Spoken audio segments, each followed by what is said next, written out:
Ladies and gentlemen, this is your brother Joel. We welcome you back on the platform The Point, your program of every month.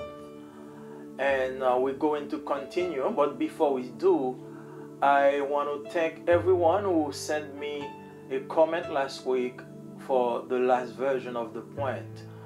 We started with a Creole version. However, this month we want to continue with it, but I want to put all the three versions on the same video. So you will have to watch the French and the Creole version. You will have to fast forward your video so you can watch it.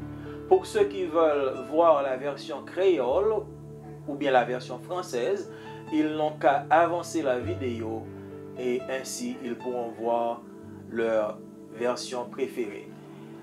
So we're going to start today with two verses drawn from John chapter 3, verses 14 and 15. And I read, "As Moses lifted up the serpent in the wilderness, even so must the Son of Man be lifted up, that whosoever believeth in him should not perish, but have everlasting life." John 3, 14 and 15. While Jesus was about to conclude his conversation with Nicodemus about the new birth, he evoked this historical fact found in the book of Numbers, which not only taught a lesson against disobedience and ingratitude, that means the unfaithfulness of Israel in the wilderness, but lifted the prophetic veil on the saving work of Jesus on the cross. When they came out of Egypt, God had promised the Israelites the land of Canaan, this fertile land abundant in olive trees and vineyards, and milk and honey are flowing there. To get there, they had to cross an arid desert, and though God satisfied their needs during this journey, they complained against Him and went so far as to despise the blessing with which He filled them. In response to their ingratitude, the Lord sent among them fiery serpents that bit the people, so that many of them died. Those who repented came to Moses and confessed to him the sin which they had committed by allowing themselves to murmur and to complain. They begged him to intercede for them that the serpents might be removed. So Moses prayed for the people, and the Lord said to Moses, "Make yourself a fiery serpent like one of those who had beaten the people, and put it on a pole. And it shall come about that everyone who is beaten, when he looks at it, he will live." Numbers chapter 21, verses 4 to 9. But God is God. He is omnipotent. He has the power to exterminate all the serpents. Why did He instruct Moses to erect a serpent of brass instead of destroying the fiery serpent? The answer is that God is not a dictator. God is not an autocrat. He does not force anyone to serve Him. Evil as well as good exist at the same time in the world. God offers you the means to avoid condemnation, but He does not force you. He does not constrain you to do it. He wants you to choose life voluntarily. In Genesis chapter 4, verse 7, He said to Cain, "Surely, if you do well, you will lift up your face. And if you act badly, sin is crouching at your door, and its desire is for you. But you must dominate over it. Since our disobedience has brought sin in the world, God wants our obedience to lead us to the path of salvation. In one of his last speeches, Moses said to the people, I put before you life and death, blessing and curse. Choose life so that you live, you and your posterity. Deuteronomy 30, verse 19. The account of the fiery serpent is a historical reality, but it is an allegorical illustration of the fate of humanity without God, touched by the venomous bite of sin. The poison of sin has been in the veins of men since the disobedience of the first man in Eden. Genesis 3, verse 6. David said in Psalm 51, Behold, I am born in iniquity, and my mother had conceived me in sin. In Romans chapter 3, verse 23, Paul recalls all that have sinned and are deprived of the glory of God. You are precisely in the same state as the Israelites who have been beaten by the fiery serpents. Sin dwells in you. You suffer from its bite. Rich or poor, young or old, respected or despised, you are sinful. You have within you the effects of the bite of sin and Satan. And these effects are death and death only. This poison operates in your heart, which, as the Word of God says, is desperately evil.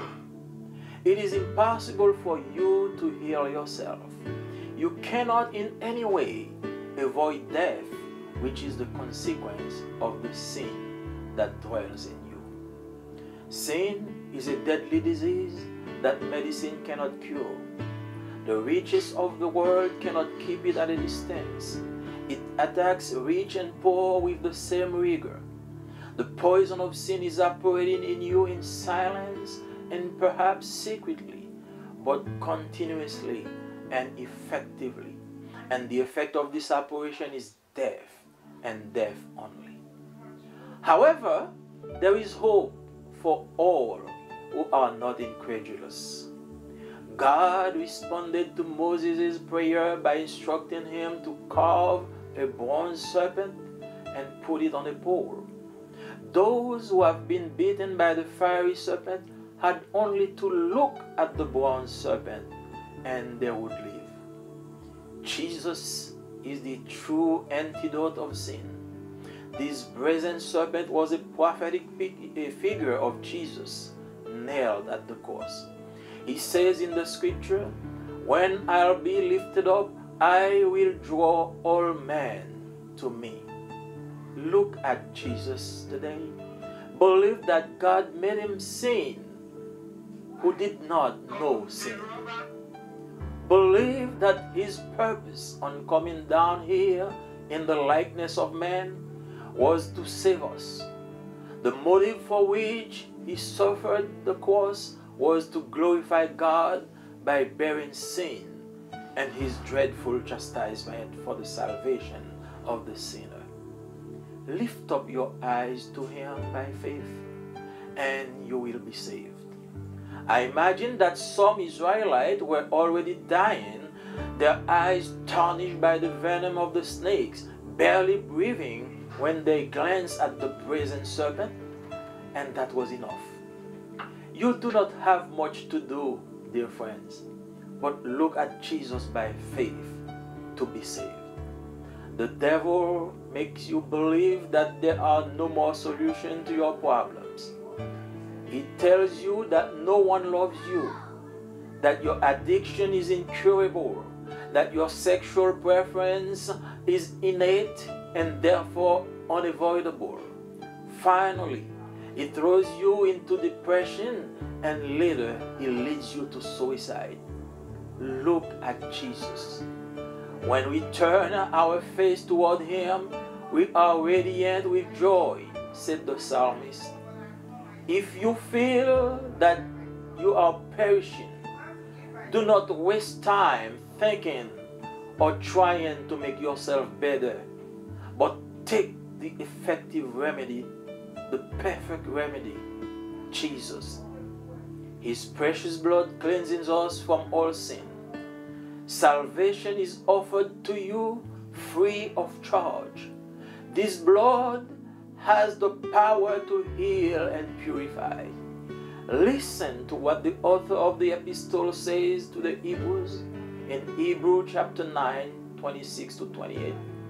Now, at the end of the ages, He, that means Jesus, has appeared to put away sin by the sacrifice of Himself.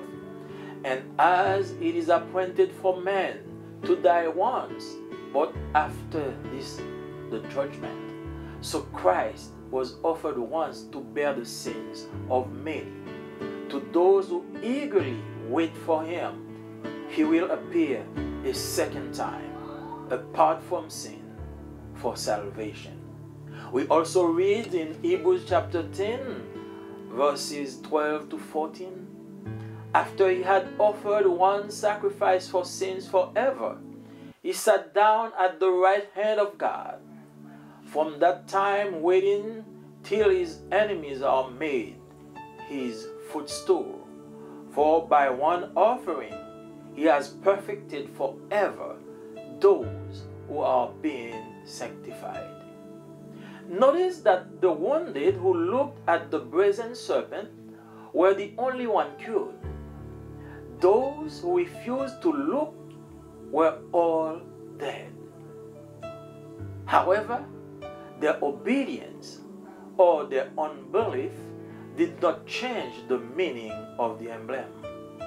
The serpent always remained before them as a perfect demonstration of divine mercy, as a touching appeal addressed to all indistinctly and with equal love.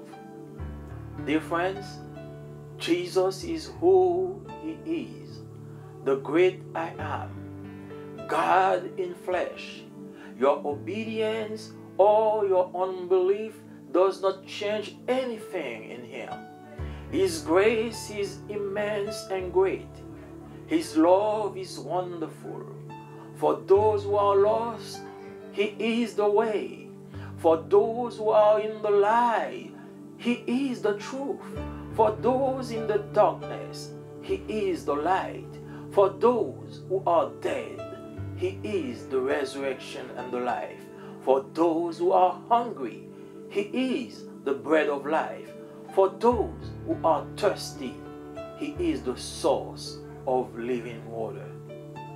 He said to Nicodemus, and as Moses lifted up the serpent in the wilderness, so must the Son of Man be lifted up, that whosoever believe in Him should not perish, but have everlasting life. Believe in Him now, brother and sister, and you will have life, and life abundantly. Let's pray together. Dear God, we thank You for Your mercy and Your grace. We thank You for Your words. We thank You for Your salvation. And as Moses has lifted up the serpent in the wilderness, we lift our eyes to You, to Your Son Jesus, so we can have eternal life. Forgive our sin. Forgive our trespassing. We ask You all this in the name of Jesus. Amen. Chers amis dans le Seigneur, que la grâce et la paix de Dieu soient avec vous.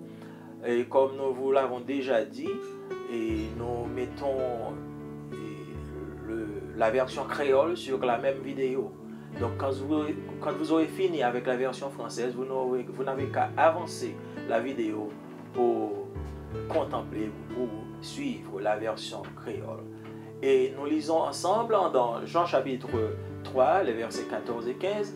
Et comme Moïse éleva le serpent dans le désert, ainsi il faut que le Fils de l'homme soit élevé, afin que quiconque croit en lui ne périsse pas, mais qu'il ait la vie éternelle. C'est Jean chapitre 3, verset 14 et verset 15. Tandis que Jésus était sur le point de conclure sa conversation avec Nicodème sur la nouvelle naissance, il évoqua ce fait historique trouvé dans le livre des Nombres fait qu'il non seulement enseigna une leçon concernant la désobéissance et l'ingratitude d'Israël au désert, mais leva le voile prophétique sur l'œuvre salvatrice de Jésus-Christ à la croix. À leur sortie d'Égypte, Dieu avait promis aux Israélites la terre de Canaan, cette terre fertile, abondante en oliviers et en vignes, et cette terre où coule le lait et le miel. Pour s'y rendre, le peuple devait traverser un désert aride. Et quoique Dieu satisfit à leurs besoins pendant leur voyage, ils murmurèrent contre lui et allèrent jusqu'à mépriser les bénédictions dont il les comblait. En réponse à leur ingratitude, le Seigneur envoya parmi eux des serpents brûlants qui mordirent le peuple, de sorte qu'il en mourut un grand nombre. Ceux qui étaient repentants vinrent à Moïse et ils lui confessèrent le péché qu'il avait commis en se laissant aller au murmure. Ils le prièrent donc d'intercéder pour eux afin que les serpents fussent retirés. Moïse donc pria pour le peuple et le Seigneur lui dit: Fais-toi un serpent brûlant, semblable à l'un de ceux qui ont mordu le peuple, et mets-le sur une perche. Et il arrivera que quiconque sera mordu et le regardera vivra. Nombre chapitre 21, les versets 4 à 9. Mais Dieu est Dieu, il est omnipotent. Il a la puissance pour exterminer tous les serpents. Pourquoi donc a-t-il instruit Moïse d'ériger un serpent d'airain au lieu de détruire les serpents brûlants? La réponse est que Dieu n'est pas un dictateur, il n'est pas un autocrate. Il ne contraint personne à le servir.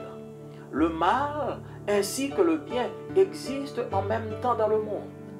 Dieu vous offre le moyen d'éviter la condamnation, mais il ne veut pas vous contraindre, il ne veut pas vous forcer à choisir. Il veut que vous choisissiez volontairement la vie. En Genèse chapitre 4 verset 7, il dit à Caïn: certainement si tu agis ainsi, si tu agis bien, tu relèveras ton visage. Et si tu agis mal, le péché se couche à ta porte et ses désirs se portent vers toi. Mais toi, domine sur lui, puisque notre désobéissance a introduit le péché dans le monde. Dieu veut que notre obéissance nous conduise au chemin du salut. Dans l'un de ses derniers discours, Moïse dit au peuple: j'ai mis devant toi la vie et la mort, la bénédiction et la malédiction. Choisis la vie afin que tu vives, toi et ta postérité. Deutéronome chapitre 30 verset 19. Le récit des serpents brûlants est une réalité historique, mais il est une illustration allégorique du sort de l'humanité sans Dieu, touchée par la morsure venimeuse du péché.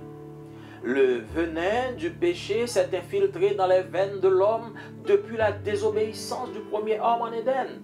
Genèse chapitre 3 verset 6. David dit dans le psaume 51, « Voici, je suis né dans l'iniquité et ma mère m'a conçu dans le péché. » Dans Romains chapitre 3 verset 23, Paul rappelle que tous ont péché et sont privés de la gloire de Dieu. Vous êtes précisément dans le même état que l'Israélite qui avait été mordu par les serpents brûlants. Le péché habite en vous. Vous souffrez de sa morsure, riche ou pauvre, jeune ou vieux, respecté ou méprisé, vous êtes pécheur. Vous avez au-dedans de vous les effets de la morsure du péché et de Satan. Et ces effets ne sont autres que la mort. Le poison opère dans votre cœur qui, comme le dit bien la parole de Dieu, est désespérément malin. Il vous est impossible de vous guérir vous-même. Vous ne pouvez de quelque manière que ce soit éviter la mort, qui est la conséquence du péché qui habite en vous. Le péché est une maladie mortelle que la médecine ne peut pas guérir. Les richesses du monde ne peuvent le tenir à distance. Il attaque riches comme pauvres avec la même rigueur. Le poison du péché opère en vous, dans le silence peut-être, et en secret, mais continuellement et avec efficacité. Et l'effet de cette opération n'est autre que la mort. Cependant, il y a de l'espoir pour tous ceux qui ne sont pas incrédules. Dieu a répondu à la prière de Moïse en l'instruisant de sculpter un serpent d'airain et de le mettre sur une perche. Ceux qui avaient été mordus par les serpents brûlants n'avaient qu'à regarder le serpent d'airain et ils vivraient. Jésus est le vrai antidote du péché. Ce serpent d'airain était une figure prophétique de Jésus pendu au bois.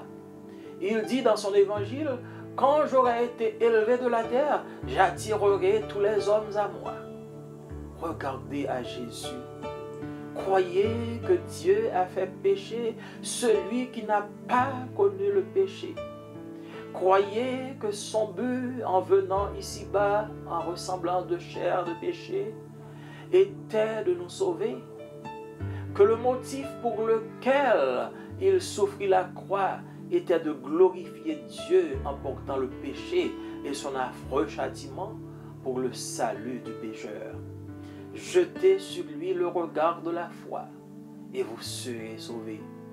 J'imagine que certains Israélites étaient déjà mourants, les yeux ternis sous l'effet du venin du serpent, à peine respirant encore quand ils jetaient un regard sur le serpent d'airain. Et cela suffisait. Vous n'avez pas grand-chose à faire, sinon que de regarder à Jésus par la foi pour être sauvé. Le diable veut vous faire croire qu'il n'y a plus de solution à vos problèmes. Il vous dit que personne ne vous aime, que votre addiction est incurable, que votre préférence sexuelle est innée et par conséquent incontournable.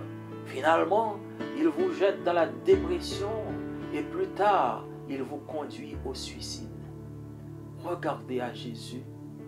Quand on tourne les regards vers lui, on est rayonnant de joie, nous dit le psalmiste. Si vous sentez que vous périssez, ne perdez pas de temps à raisonner ou à chercher à vous rendre meilleur. Mais prenez le remède efficace, le remède parfait, Jésus et Jésus seul. Son sang précieux purifie de tout péché et le salut vous est gratuitement offert. Ce sang a le pouvoir de guérir et de purifier. Écoutez ce que dit l'auteur de l'Épître aux Hébreux, Hébreux chapitre 9, les versets 26 à 28. Maintenant, à la fin des siècles, il a paru une seule fois pour effacer le péché par son sacrifice.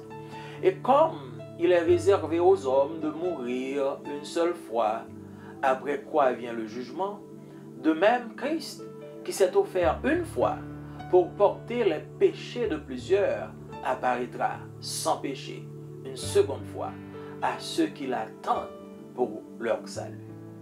Hébreux chapitre 10, verset 12 à 14, continue. Après avoir offert un seul sacrifice pour les péchés, il s'est assis pour toujours à la droite de Dieu, attendant désormais que ses ennemis soient devenus son marchepied. Car, par une seule offrande, il a amené à la perfection pour toujours ceux qui sont sanctifiés. Remarquez que les blessés qui regardaient au serpent d'airain étaient les seuls à être guéris. Ceux qui refusaient de regarder périssaient tous. Toutefois, leur obéissance ou leur incrédulité ne changeait en rien le sens de l'emblème. Le serpent demeurait toujours devant eux comme une démonstration parfaite de la miséricorde divine, comme un touchant appel adressé à tous indistinctement et avec un amour égal. Chers amis, Jésus est qui il est, le grand je suis. Dieu en chair. Votre obéissance ou votre incrédulité ne change rien de sa personne. Sa grâce est immense, son amour est merveilleux. Pour ceux qui sont perdus, il est le chemin. Pour ceux qui sont dans le mensonge, il est la vérité. Pour ceux qui sont morts, il est la résurrection et la vie. Pour ceux qui ont faim, il est le pain de vie. Pour ceux qui ont soif, il est la source d'eau vive. Il dit à Nicodème, et comme Moïse éleva le serpent dans le désert, ainsi il faut que le Fils de l'homme soit élevé, afin que quiconque croit en lui ne périsse pas, mais qu'il ait la vie éternelle. Croyez en lui maintenant, et vous aurez la vie. Maintenant, je vous invite à vous courber là où vous êtes, et ensemble nous allons prier. Dieu de toute éternité, merci pour ta grâce, merci pour ton amour, merci pour la provision de la vie, merci pour le serpent d'airain, représenté par Jésus-Christ sur la croix. Ce serpent vers lequel nous élevons, vers lequel nous regardons et nous trouvons la vie. Merci Seigneur, parce que tu donnes la vie à tous ceux qui lèvent les yeux vers ce serpent. Merci pour la vie éternelle. Merci pour la miséricorde. Au nom de Jésus, nous te prions. Amen. Amis, moi dans le Seigneur, moi salue dans le nom de Jésus, moi dis bienvenue sur le programme Le Point. Et aujourd'hui, on a continué avec le programme nous, avec verset que nous joignons dans Jean chapitre 3, versets 14 et 15, que nous avons lu pour vous, qui dit, comme Moïse éleva le serpent dans le désert, il faut de même que le Fils de l'homme soit élevé, afin que quiconque croit en lui ne périsse pas, mais qu'il ait la vie éternelle. Ça nous lit dans l'évangile de Jean, chapitre 3, versets 14 et 15. Tandis que Jésus a conclu conversation avec Nicodème sur la nouvelle naissance, il évoquait un fait historique que nous joignons dans le livre des Nombres, fait que non seulement enseigner une leçon concernant la désobéissance et ingratitude du peuple d'Israël dans le désert, mais faire ça, il ouvre les yeux nous sur l'œuvre prophétique, sur l'œuvre salvatrice de Jésus-Christ, t'as le fait pour nous-mêmes sur la croix. Lorsque le peuple a été sorti en Égypte, bon Dieu te promet, le peuple d'Israël, il te promet la terre de Canaan. Une terre qui était fertile, une terre qui était abondante en olives et en vignes, une terre côté que le lait et le miel t'a coulé.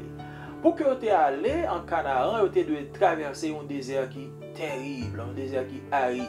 Et quoi que bon Dieu te satisfait besoin pendant le voyage, ça, le peuple t'a plaint, le peuple t'a murmuré contre lui-même jusqu'à ce que tu aies méprisé bénédiction, bon Dieu t'a comblé.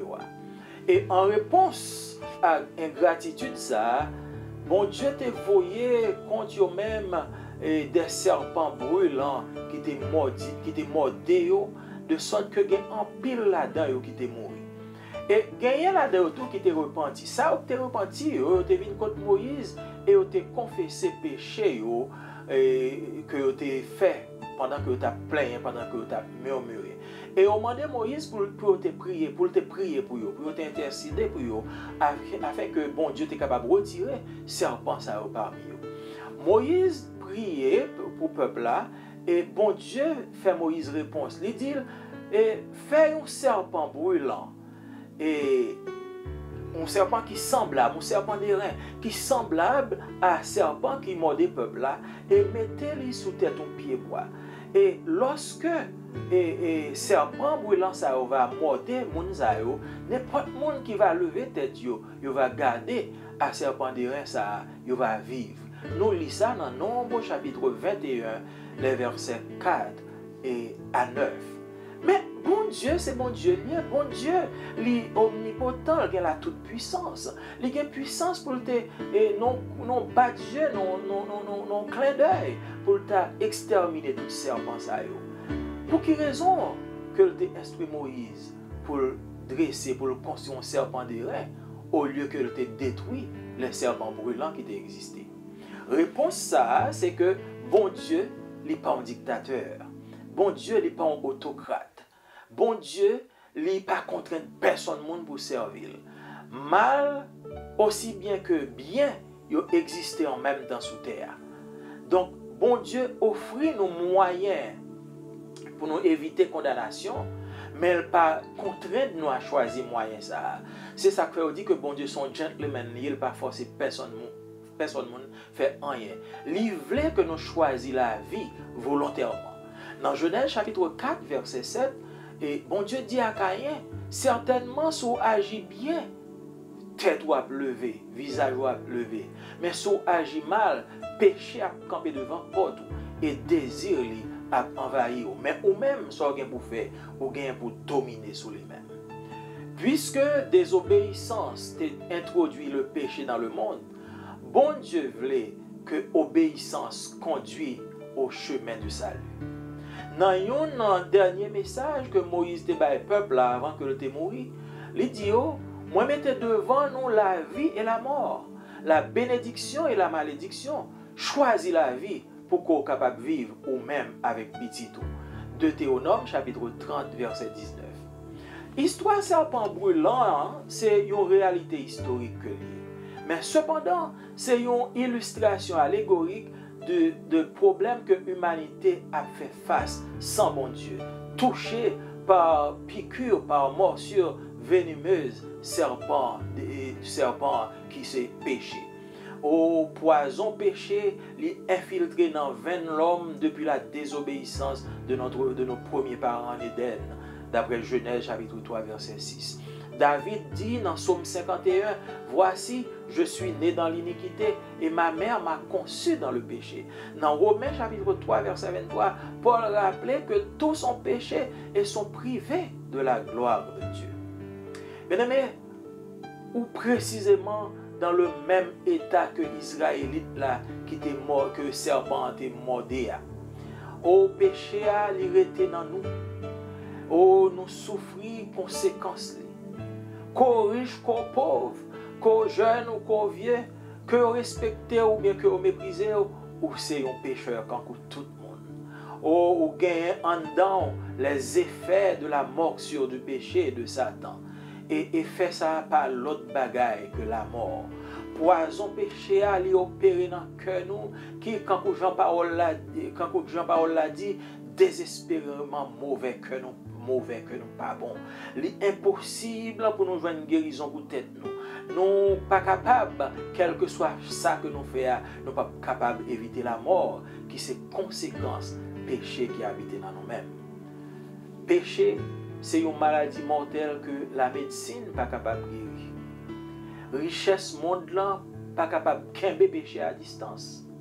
Péché attaquer riche là, même j'en attaquer pauvre là avec même rigueur. Poison péché à lui opérer dans nous, dans le silence peut-être et parfois en secret, mais continuellement avec efficacité, pas jamais suspendre. Et faire opération ça pas produit rien encore que la mort. Cependant, il y a espoir. Il y a espoir pour tout le monde qui n'est pas incrédule. Bon Dieu répond à prière Moïse là, lorsque le demandait pour construire un serpent d'airain et pour le mettre son pied bois. Moun qui était piqué par serpent brûlant yo était seulement gain pour te garder serpent d'airain et que tu vivre. Jésus c'est vrai antidote contre péché. Serpent d'airain c'est une figure prophétique de Jésus pendu au croix.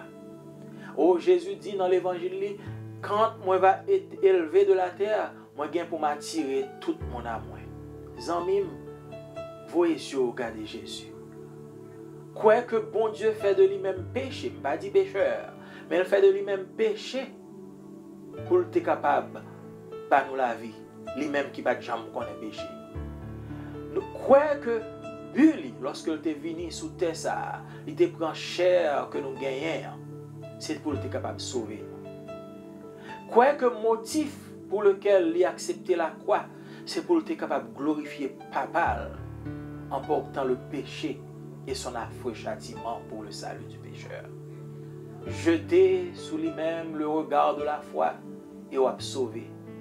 Moi imaginez que Israélites yo qui étaient presque mouris lorsque ils étaient touchés par venin serpent ça, yeux étaient presque fermés, mais ils n'étaient pas capables de respirer encore. Mais lorsque ils étaient seulement fait un coup d'œil sur le serpent de rien, ça a suffi pour eux-mêmes pour te joindre la vie. Zanmim, ou pas un pile bagay pour faire, ou pas une grande chose à faire, ou seulement besoin de garder avec Jésus par la foi et puis vous sauver. Diable veut faire comprendre que pas de solution pour problème yo. Il faut comprendre que pas de personne qui remet. Il faut comprendre que l'addiction gagne on pas capable joindre une guérison pour lui. Il faut comprendre que vous faites homosexuel, vous faites lesbienne, vous faites gay, vous faites ceci, vous faites cela, et par conséquent, vous n'êtes pas capable de jouer un remède pour ça. Et finalement, les jeter dans la dépression, et puis, pita, il faut tuer tout. Sans même, vos yeux gardez Jésus. Verset a dit, quand on tourne les regards vers lui, on est rayonnant de joie. C'est Salmiste là qui dit ça. Lorsqu'on sentit qu'on a péri, pas perdu de temps à raisonner ou bien pour chercher solution ailleurs. Mais prends remède efficace là, remède parfait à Jésus. Son sang précieux nous purifie de tout péché et salue le bail là, li bail gratis. Sans ça, il y a un pouvoir pour le guérir et pour le purifier nous. Tendez sa auteur et puis aux Hébreux, il dit dans Hébreux chapitre 9, versets 26 à 28. Il dit maintenant à la fin des siècles, c'est-à-dire Jésus, il paraît une fois pour toutes pour effacer péché par sacrifice.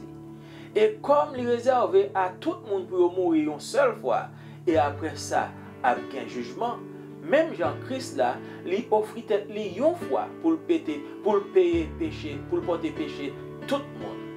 Il gagne pour le paraître sans péché une deuxième fois à tout le monde qui attend pour le salut. Dans Hébreux chapitre 10, verset 12 à 14, nous lisons ça, il dit, après avoir offert un seul sacrifice pour les péchés, les chita pour toujours à la droite de la majesté divine, l'attendent pour le faire de ennemis, marche pied. Car par une seule offrande, il mène à la perfection pour toujours ceux qui sont sanctifiés. Remarquez que ça qui était blessé et qui était regardé au serpent des reins, c'était seulement ça qui était guéri. Et ça qui était refusé, regarder serpent des reins, tout était péri.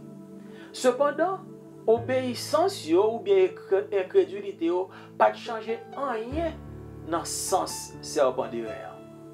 Serpent, il était toujours été devant eux comme une démonstration parfaite de la grâce et de la miséricorde divine, comme un appel touchant adressé à tout le monde indistinctement avec un amour égal et sans pareil. Zanmim, Jésus, c'est ça le dit que lié a. Il c'est le grand je suis. Il c'est bon Dieu dans la chair. Oh, obéissance ou bien incrédulité, pas changer rien dans Jésus. Grâce immense, amour merveilleux. Pour ça qui perdu, il c'est chemin. Pour ça qui dans le mensonge, il c'est la vérité.